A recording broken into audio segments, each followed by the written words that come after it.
Alina's ordinary Tuesday took a shocking turn when her husband Victor came home early from work. He looked serious and paced the kitchen. "We need to talk," he said. "I've met someone else. She's younger, more exciting. Let's handle this like adults, no drama."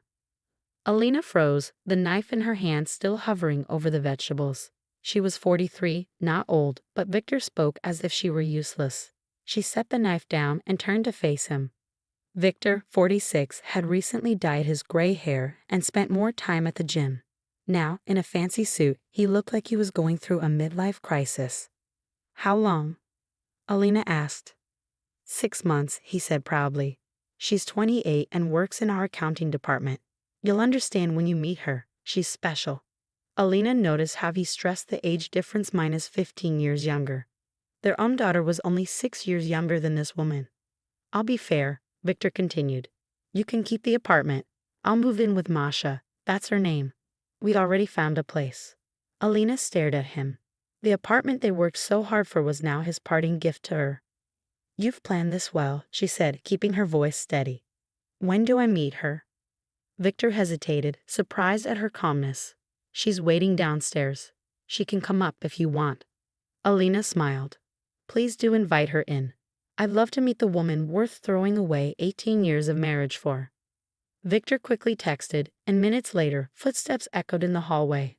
Alina held her breath as the door opened. Masha walked in. She was younger, yes, but something about her was oddly familiar. Then it hit Alina. She burst into laughter. Loud, uncontrollable laughter. Victor frowned. "What's so funny?" "Oh, Victor." Alina wiped her tears, still laughing. "Look at her closely. Don't you recognize her? She's Svetlana's daughter." Victor went pale. Svetlana, his old secretary, the one who tried to ruin his career with false accusations years ago. The woman Alina had helped him fight off. Masha's confident smile faded. "You know my mother." Alina smirked. "Know her? I saved Victor from her schemes. And now, here you are, continuing her work." Victor looked at Masha in horror. "Tell her she's wrong," he pleaded. But Masha said nothing. The clever, calculating look on her face said it all. Alina picked up her phone. "Let's call Svetlana. I'm sure she'd love to hear what her daughter is up to." Victor's face drained of color. His grand plan, his easy escape, had completely fallen apart. Alina smiled, sharp and knowing. "Shall we sit down? We have a lot to discuss." The room was silent as they sat around the dining table, the same table where they had once shared family meals and celebrations. Now it felt like a negotiation table. Masha kept glancing at her phone, looking uneasy. Victor had his head in his hands, mumbling, "Impossible." Meanwhile, Alina calmly poured tea as if nothing unusual was happening. "So Masha," Alina said, placing the teapot down, "how much do you know about your mother's past with Victor?" I don't know what you mean," Masha replied, though her shaky hands gave her away. Alina smiled and picked up her tablet. "Let me remind you, 15 years ago, your mother, Svetlana, worked as Victor's secretary. She accused him of harassment and demanded a huge payout. But what she didn't know was that I had installed security cameras in his office." Victor lifted his head in shock. "You put cameras in my office?" "Of course," Alina said smoothly. "You were too worried about your reputation to think clearly. I had to protect you." She turned back to Masha. "Your mother was very convincing, crying, ripping her blouse, making threats. But everything was caught on video." Masha's face turned pale. "You still have those recordings? And a signed confession from your mother, admitting she lied?" Alina nodded. "I kept everything. I had a feeling it might come in handy one day." Victor now stared at Masha. "So was anything real? These past 6 months?" Before Masha could answer, Alina's phone buzzed. She glanced at it and smiled. "Perfect timing. Your mother is on her way up." Masha's eyes widened in panic. "You called her?" "I texted her an hour ago," Alina said cheerfully. "Told her I had some interesting news about her daughter." The doorbell rang. Masha looked terrified. Alina got up to answer it, leaving Victor and Masha frozen in place. Svetlana entered the apartment, looking older but still carrying the same sharp energy. However, when she saw Masha, she stopped in her tracks. "Masha? What are you doing here?" Hello, Svetlana, Alina greeted. Please join us. We were just talking about family traditions.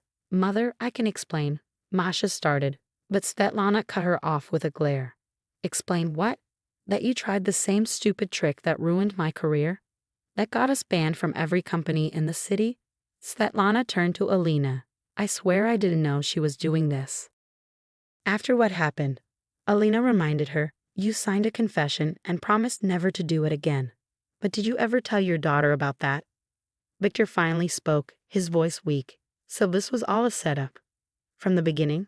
Svetlana sighed. Oh, Victor, you always fall for a pretty face. Masha suddenly stood. This isn't how it was supposed to go. Alina was supposed to freak out, demand half of everything. Then we would have leverage. Alina shook her head. Another blackmail attempt. Looks like history really does repeat itself. Svetlana grabbed Masha's arm. We're leaving. And you and I, she said firmly, are going to have a long talk about making stupid choices. Before leaving, she looked at Alina with regret. I truly am sorry. I thought I had changed. I guess I didn't teach my daughter well enough. Once they were gone, the apartment fell silent. Victor sat still, staring at his untouched tea. Alina, he finally said, barely above a whisper, I've been such a fool. Yes, Alina agreed simply as she gathered the teacups. Yes, you have. But now came the real question. Whether it was a setup or not, Victor had been willing to throw away 18 years of marriage for someone younger. As she washed the cups, Alina wondered, was there anything left to save?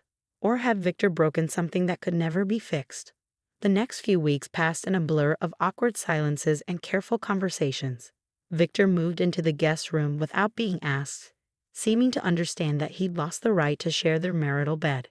He stopped eyeing his hair, abandoned his expensive new wardrobe, and the gym membership card disappeared from his wallet.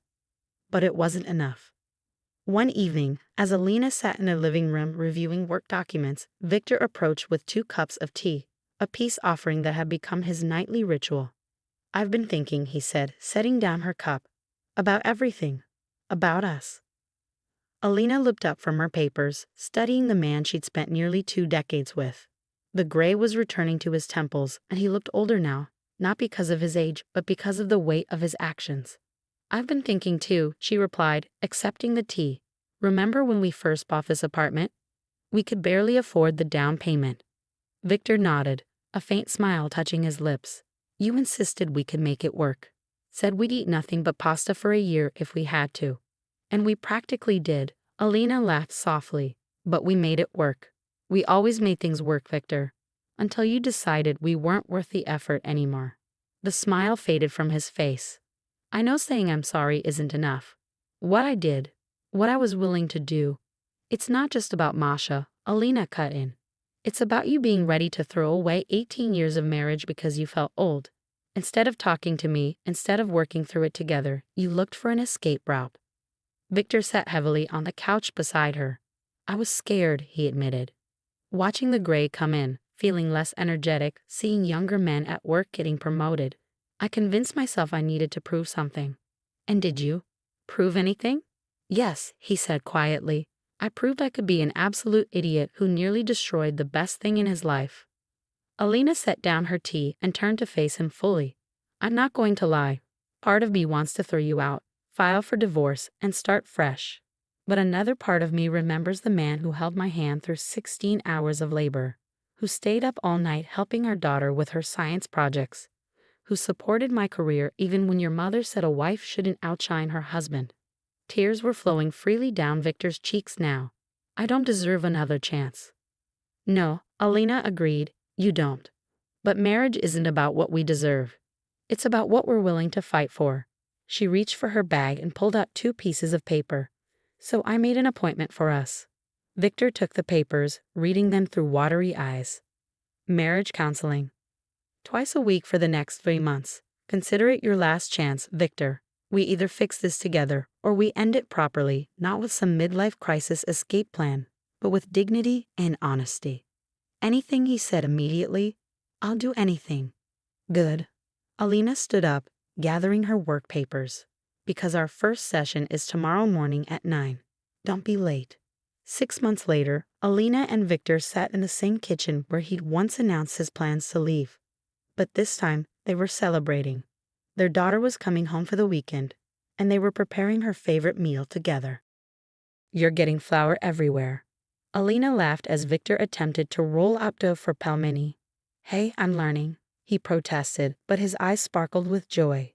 Real joy, not the artificial excitement he displayed during his crisis. The counseling had worked wonders, helping them rebuild not just their marriage, but themselves as individuals. Victor had finally confronted his aging anxiety, while Alina learned to express her needs more openly. They'd rediscovered each other, not as the young couple they once were, but as the mature partners they'd become. As they worked together in the kitchen, their shoulders occasionally brushing, Alina realized something important. Sometimes it takes nearly losing everything to appreciate what you have. Their marriage wasn't perfect. No relationship is, but it was genuine, tested by fire and stronger for it. When their daughter arrived that evening, she found her parents dancing in the kitchen to their old wedding song, covered in flour and laughing like teenagers. She snapped a picture and posted it online with the caption, "My parents, relationship goals for 18 years and counting." Victor saw the post later and showed it to Alina with tears in his eyes. "We made it," he whispered. "Yes," she smiled, taking his hand. "We did. And this time, let's keep making it work. No more drama needed."